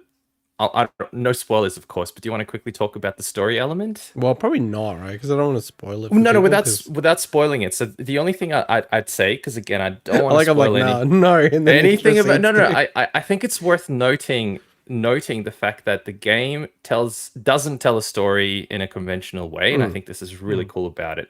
So there's no cutscenes, there's nothing like that. The only way you understand the story is through the world that you're presented with, as well as the objects that you're unpacking and what you do with them and where you put them, etc. And I don't want to say anything else because it's worth going through the story to understand the progression of that person's life. And it's actually quite cool because I think it does also make you think about your own life to a large extent. It sounds maybe weird. Oh, this is so deep, but it kind of is. It really does make you think about what is it like when you go from being a kid. Do you still have the toys that you've kept since then? You know, it's stuff like that. That's what we're going to say, Swanee. I was just gonna say, yeah, exactly that. It's like you suddenly, when you realize, okay, the next stage is further along in that person's life, then I'm like, wait, I've still got stuff that I've had since I was a kid, and it's very self-reflective in that way. It's like it kind of makes you stop and think that while I know, that the whole possessions versus, minimalism and stuff, but it's like there are possessions we have that are so emotionally linked to our Mm. life that we carry them with us. So it's really interesting to see, like, it's such a unique, as you said, way to tell a story. And, It and And I'm is. sure I'm sure it's further in that, but anyway. So just to add to that, Swinny, because there's one moment in the game. I don't know actually if you got up to it, depending on how much you played. I'll throw it back to you in a second, but where, and I won't ruin the story or anything, but it's effectively there's an item that there's just no room to put it anywhere. That's exactly what I was thinking And it's about. like, Yeah, I don't want to say what yeah, it is, but there is. It's fantastic. I love and that bit. and you're Yeah, playing it, and it's like it actually got me, man. I was like, yeah. oh man, like I know, I understand that feeling myself of like the because out of the three of us, I've probably maybe moved the most. I don't know, maybe you're about equal to me, Mike, but we've both moved a lot. A So lot. you go Yeah. through these different phases when you move to places. You're like, oh, I'm gonna do it differently. I'm gonna go cleaner or minimalist, and the game explores that as well. But just that feeling of like something that you may be really proud of. It's almost like you're packing it away, and what does that mean, and what does that say about your psychology and everything. So there's some really cool moments in the game like that. Really, really enjoyed it. But yeah, I want to like see. So you played it a little bit, Swinny. You didn't have enough time, thoughts, or what happened? So, unfortunately, this week spent a lot of. I didn't talk about it earlier, but I spent a lot of time watching Let's Plays of Dark Souls, and I spent way longer watching that stuff than playing games. But I did get through the first couple of levels Yeah, in Unpacking. So I definitely didn't kind of get too far along with that. But one part that I really loved, it's such a unique game, but just when you first start opening boxes and they give you multiple rooms, and you're like, wait, why is there this is a box with the kitchen stuff? Why is there a keyboard in yeah, yeah, here? And then you're like, wait, but that's what happens when you yeah. move stuff. Yeah. It's like randomly something doesn't fit, and then you're like, well, where is that thing? And it's just even that tiny thing is just such a cool little moment. I really, really had a lot of fun with it, but I also think the time I was playing it, like when I got to like a level, I'm like, okay, now you've got like 5 rooms or something, and I'm like, I just felt like it wasn't the right kind of game to play at that moment Mm, because I'm just like, I think you have to, not to say for everyone, but for me, I'm like, I think I have to probably be in a bit of a different mindset to go further than that at the time. Just because at that point it's like, well, oh, now it's actually a very substantial task. It's not like just 3 rooms, like there's lots of boxes, and then it's like, Mm. okay. But I think it's such a great little game, honestly. I think it's such a cool experience so far. So yeah, totally agree. And just on the story, you don't know this conversation that Mike and I had, Sweeney, but I gave Mike a call maybe like 10 minutes into playing the game, and I'm like, damn, dude, I know exactly what's going to happen in this game. I laid it all out. I'm like, this is what they're going to do. They're going to do this, and then that's going to happen. And I was like, man, I'm bloody smart, right? And then I played through the game. I'm like, whoops, I was wrong. Now, like, there's some twists in it that, like, I kind of was expecting, but maybe I was even more extreme than the twists that they had in the game. But no, really cool. I wanted to shout out just the last couple of things from me, just from an accessibility perspective. Like, I'm always a big fan of when games go pretty deep on accessibility, especially when you're just bringing people in. It's not ruining the game or anything like that. So they have some really cool options. Like, you know, they're very mindful of, you know, a lot of video games will have cues, like audio cues or visual cues. So they're like, they've been really thoughtful about how that interaction works, so that if you can't hear, it's like you will not miss out on something in the game, or vice versa. And then also they've got settings in the game, which, you know, once you complete a room, the game assesses it and says, oh, well, no, you've got the toaster in the bath. That doesn't work, right? You can actually switch all that off. You can actually just say, place things anywhere you want, right? So you can get through the story and all that kind of stuff. So I just wanted to give them a shout out with that. The one thing, and, you know, like, I think the devs are really cool. I actually reached out to Ren Breyer, who's one of the devs on the game. And she wrote back to us. And this is a weird thing to say, but how do I say this without spoiling any of the story? But essentially, there's an element of the game, and especially being a dad now, that, you know, the game explores. And I'm like, oh, I don't think that's a really safe thing for the game to allow you to do, right? So I wrote the toaster in the bathtub. No, not, yeah, it's similar to that, but it's about, you know, my newfound gamer dad perspective. So I reached out to her, and she actually wrote back, like, it seemed like they really did think about it. You know, like, should they do that or not, and why, and all this other kind of stuff. I still don't agree with where they landed on it. And I spoke to some other parents about it, actually. I'm like, am I crazy about this? And they go, no, I totally understand what you're saying, right? I want to know what this is now. I might have to. Yeah, we'll talk offline, because I don't want to spoil it for people. Nah, but yeah. I just want to give a shout out. Like, how cool are these people, right? Like, they've got a game that's like blowing up, and they're like responding to the smallest podcast in the universe.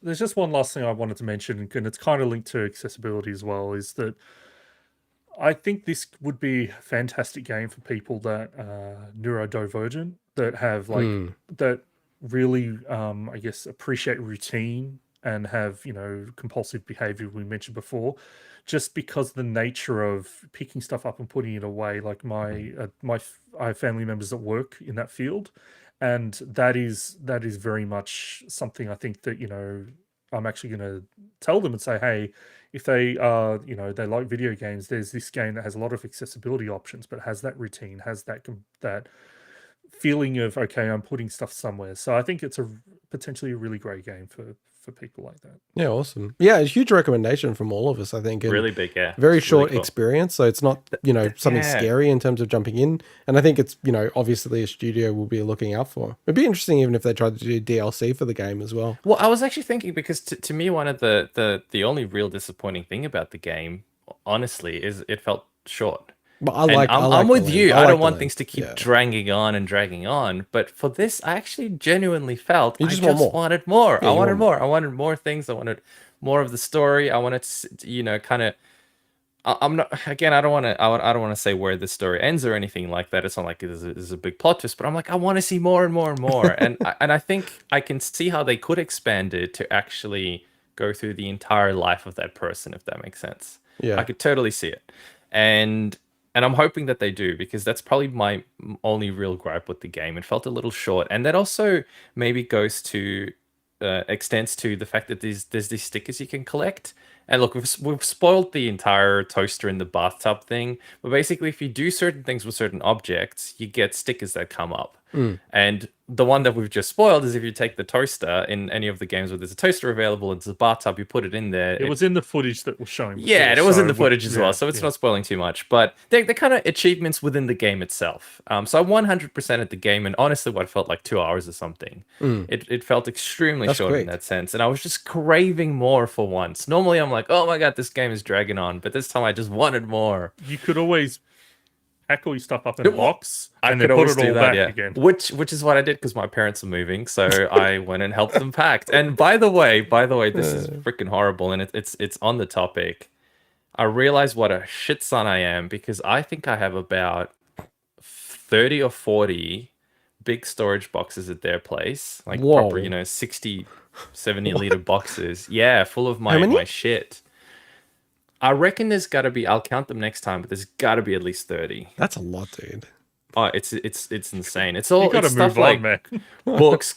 No, it's all stuff that are like I don't know, things like collectors, statues, collector's editions of games, random trash like that, which really is just. And by the way, this is the last thing I'll say about this game as well, because we touched on the topic that it's what I love about it is that it's a very self-reflective game. It's a game that actually really makes you think about your own life and your own experiences in life, moving through life, and the things that you hold dear. And it definitely has made me realized again that I just have too much stuff. And in the game, it's the same. not I'm playing this the game and I'm like, do you really need this thing? Why do you keep taking this thing with you? We're running long, but I yeah. would want to Fantastic explore this game. more. Hey, Yeah, quick shout out some other to time. caller Ben, who's in the Twitch chat. Hey, Ben. Yeah, let's jump to the last review impressions, but maybe we'll keep it a bit short because we will be reviewing this game next week, Mike. So, Forza Horizon 5 released early for those who wanted to pay the premium price. For everyone else in the cheap seats like us, it's going to be on Tuesday next week. So, racing aficionado Mike got early access to Playground Games' latest entry in their latest flagship series, Forza Horizon 5. Is it the best one yet? ... Yes, Mike. it is. End of segment. All right, good. Nice to see you, boys. Let's go to the wrap up. Let's go to the outro. Okay. So all jokes aside, well, yes, it absolutely is. I'll keep it short as per your request. So I got early access to it by paying 60 something shmoolas in order to get the premium content pack. Reason being, I thought to myself, you know what, this game is technically free. I know I'm going to play it a ton of hours. I'm happy to actually pay for it. For $60, you get all the car packs, all that jazz, all the added content. Fantastic. So I did, and then I got to play it early. It's hard to judge exactly how far I'm into it because it's not like a story-based game or anything, but I think I'm actually quite far into it. So, for example, I've discovered something like 380 out of the 560 roads or whatever it is. So in terms of, the map that I've done, I've well and truly probably traversed 75% of the roads, if that is anything to go by. And that wasn't intentionally going out and trying to find all the roads, because yes, I will do that eventually. Couple of things I'll say. So from a sound and visuals perspective, as others online have said, amazing looking game. I played it on the Xbox Series X. I might give it a crack on PC as well once I set up my new graphics card. The one thing that I don't quite get is why they bothered to include a quality mode on the Xbox version of it. Quality mode caps you to 30. Performance leaves you open to 60. It is a game that is absolutely way better at 60 frames per second. Personally, I don't know why the hell you'd want to play it at 30. And visually, it actually isn't a downgrade or anything. Yes, there's less foliage and stuff like that, but you'd be hard pressed unless you saw it frame by frame to really notice the difference between the two. Just on that, so like it's not my view, but I did watch a bit of the Digital Foundry coverage of it, and they actually recommend playing it on quality mode. And so there's a whole stuff around why one over the other.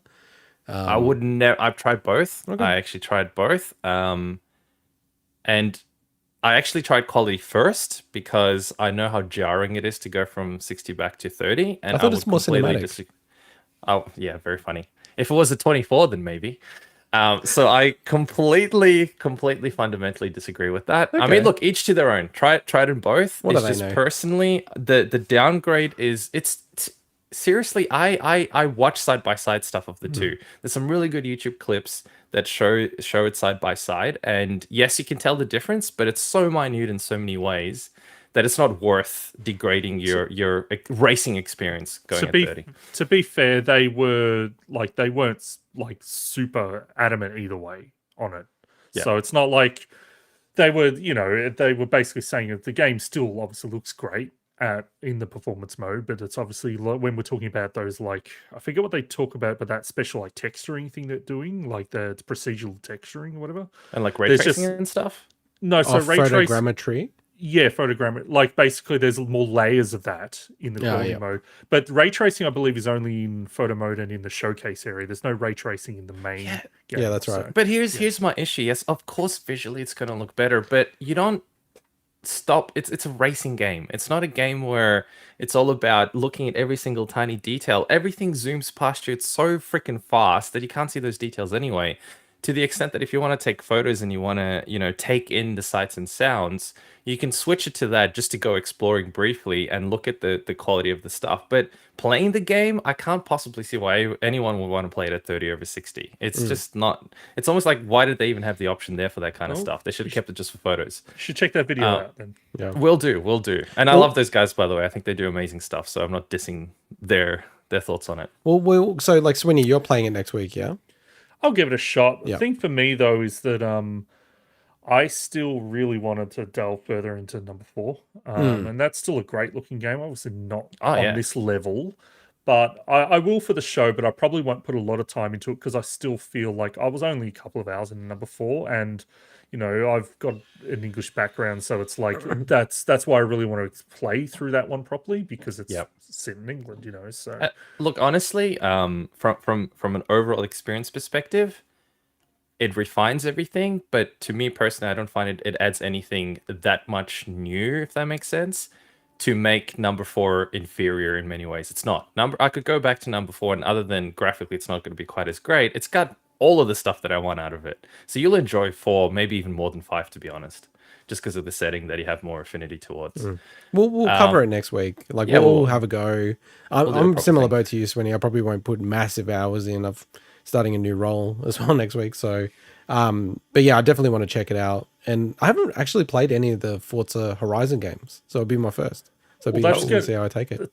Yeah, like I think I've played most of them, so I think for someone it'll be interesting to get a fresh take for jumping in a 5. Yeah, and I really don't know almost anything about it apart from it's a open world game. I'm like, it's a car RPG. Yeah, no, don't say any more because I don't really know anything else, and it doesn't look like Swinny agrees. Let's have that debate next week. No, it totally is a car RPG. But anyway, we'll debate it next week.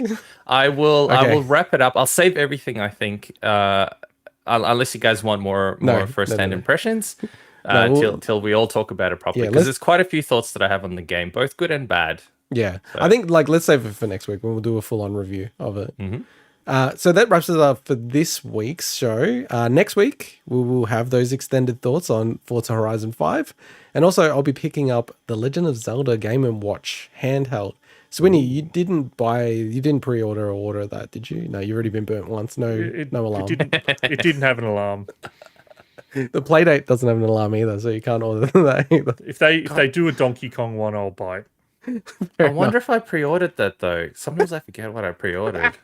You don't know if you pre-ordered until I get an email and it's like, oh shit, I pre-ordered the Halo Special Edition console or some shit. You know, Mike. No, it's not out yet. You know, Mike, if you did get that counts as 3 different games against your don't buy less games resolution. I like in one go, 3 games in one hit. I well and truly screwed that New Year's resolution up. Let's just say. Yeah. Awesome. You remember when Mike wasn't buying new games? No, that yeah, was but then I funny. realized I'm on a gaming podcast, and I went, oh yeah, I should probably buy some games. That's awesome. All right, well, with that, bye bye. Catch Ciao. you later.